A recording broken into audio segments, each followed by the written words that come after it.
رسول مجتبی کہیے، محمد مصطفیٰ کہیے۔ الحمدللہ والصلاة والسلام علی رسول اللہ۔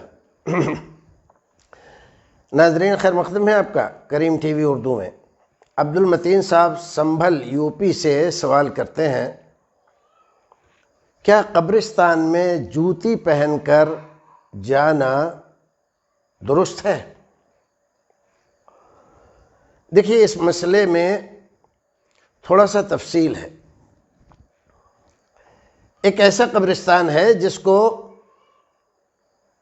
بہت اچھی طرح سے سنوارا گیا ہے، مثلاً اس میں جانے والوں کے لیے جگہ چھوڑی گئی ہے گزرنے کے لیے۔ بعض قبرستان ایسے ہوتے ہیں کہ یہاں وہاں اوٹ پٹانگ جیسا بھی جگہ ملی وہیں پر دفن کر دیا، تو اب کسی کے جنازے میں آپ جائیں تو لازماً آپ دوسری قبر پہ چڑھ کر ہی جا سکتے ہیں۔ تو سب سے پہلے تو مسلمانوں کو ایسا سوچنا چاہیے کہ قبرستان کی ترتیب اس طرح سے رکھیں کہ ایک طرف سے ایک لائن سے تدفین کرتے ہوئے جائیں۔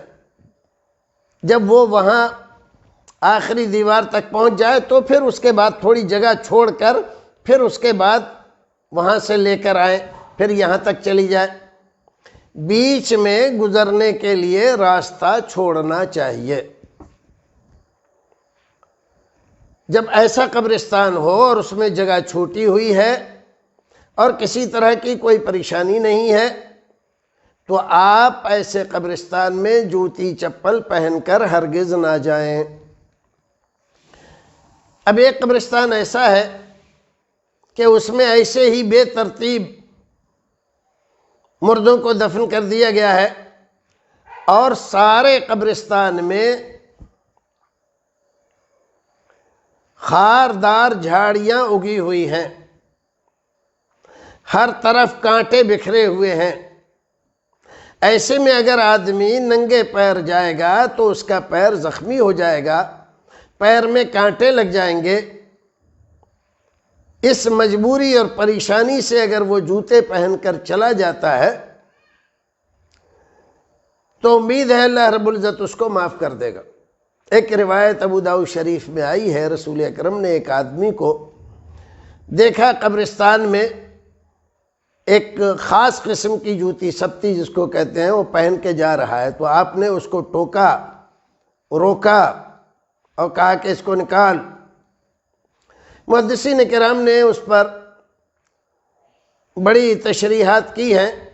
بعض لوگوں نے یہ کہا کہ وہ خاص قسم کی جوتی تھی اور پھر وہ آدمی وہاں پر تکبر سے چل رہا تھا، اس لیے رسول اکرم صلی اللہ علیہ وسلم نے اس کو منع کیا۔ تو اگر ایسے نہ چل رہا ہو اور کوئی آدمی کانٹے وغیرہ کی ضرورت کے تحت وہ پہن کر جاتا ہے چپل وغیرہ تو جا سکتا ہے، اور اگر اس طرح کی کوئی ضرورت نہیں ہے، قبرستان بہت ترتیب سے بنا ہوا ہے، راستے صاف ہیں، کوئی کانٹے وغیرہ وہاں نہیں ہیں، تو آدمی کو چپل جوتے پہن کر قبرستان میں نہیں جانا چاہیے، اور ہمیشہ اس کا دھیان رکھنا چاہیے اور اس سے پرہیز کرنا چاہیے۔ اللہ رب العزت ہمیں اور آپ کو نیک عمل کرنے کی توفیق عطا فرمائے۔